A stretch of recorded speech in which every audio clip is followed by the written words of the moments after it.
آج ہم 150 کروڑ ہیں اور کوئی حیثیت نہیں ہے ہماری. وہ 1 لاکھ سے ساری دنیا پر کیوں چھا گئے؟ اس بوری کو خریدار نے اٹھایا. خریدار کون ہے؟ اللہ. ان اللہ اشترى من المؤمنین انفسهم واموالهم. خریدار اللہ ہیں. انہوں نے اس بوری کو انعام کے ساتھ اٹھایا، 50 روپے زائد قیمت دے کر اٹھایا. جہاں ان کے قدم پہنچے اسلام کا بول بالا ہوتا چلا گیا. پھر زمانہ آگے بڑھا، صحابہ کا دور ختم ہوا تو اب دوسری بوری کا نمبر آیا جس میں 1.5 کلو کوڑا ہے، اور گیہوں میں اتنا کوڑا ہوتا ہی ہے. اس کو بھی گاہک اٹھاتا ہے اور 100 کلو کے پیسے دیتا ہے، یہ جانتے ہوئے کہ اس میں 1.5 کلو کوڑا کنکر ہے، پھر بھی 100 کلو کے پیسے دے کر بوری اٹھاتا ہے 1500 میں. پھر زمانہ آگے بڑھا، بوری میں 10 کلو کوڑا ہو گئے، 90 کلو گیہوں ہے.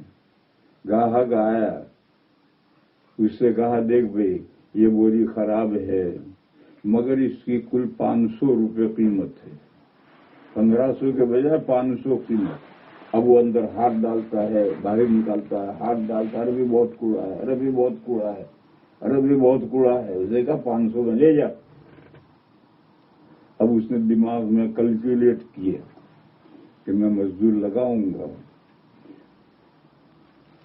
200 روپے دوں گا، وہ 90 کلو گیہوں الگ کریں گے، 10 کلو کوڑا الگ کریں گے، تو 10 کلو کوڑے کے 200 روپے، تو 500 تو اس کو دیے، 200 کوڑے کے 700 اور 200 مزدوروں کے دیے 900. پھر بھی مجھے 600 روپے کا تو نفع رہے گا. بوری کی قیمت 1500 ہے، مجھے اتنا نفع تو رہے گا، تو لے جائے گا. چوتھی بوری جس میں 80 کلو کوڑا ہے، 20 کلو گیہوں ہے، نہیں ہے ایسا نہیں. گاہک آیا، اس سے کہا لے جا پہ یہ بوری خراب ہے. اس نے کہا یہ بوری کون لے، اسے تو کوڑے پر ڈال، حالانکہ 20 کلو گیہوں ہے اس میں. اس نے کہا یہ تو کوئی نہیں لگا، اسے کوڑے پر ڈال. اب میرے بھائیوں سوچو، آج جو بوری ہے اس میں کتنا کوڑا ہے اور کتنا گیہوں ہے. 80 کلو کوڑا ہے، 20 کلو ہی گیہوں ہے. آج پوری امت مسلمہ پر نظر ڈالو.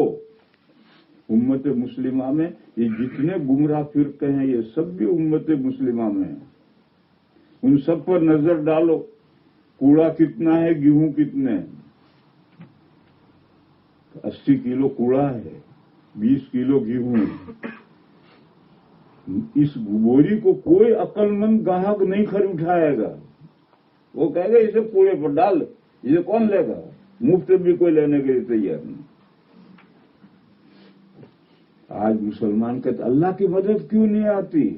ارے بوری کے اندر کوڑا تو 80 کلو ہے، 20 کلو ہی تو گیہوں ہے، کون گاہک اسے اٹھائے گا؟ اللہ کی مدد کہاں سے آئے گی؟ آج کی جو موجودہ کنڈیشن ہے وہ یہ ہے، آج امت چوتھی بوری کی مثال بن گئی ہے جس میں 80 کلو کوڑا ہے اور 20 کلو گیہوں ہے. اب کیا کیا جائے؟ اب 2 شکلیں. ایک شکل تو یہ ہے کہ 20 کلو کو الگ کر لو، 80 کلو کوڑا الگ کر لو، تو 20 کلو کے پیسے آئیں گے. مگر یہ ناممکن ہے. پوری دنیا میں سے آپ ان 20 کلو گیہوں کو کھڑے مسلمانوں کو الگ فیلڈ میں کھڑا کر دو اور 80% کو الگ فیلڈ میں کھڑا کر دو، ناممکن ہے. لہذا کیا کرنا ہے؟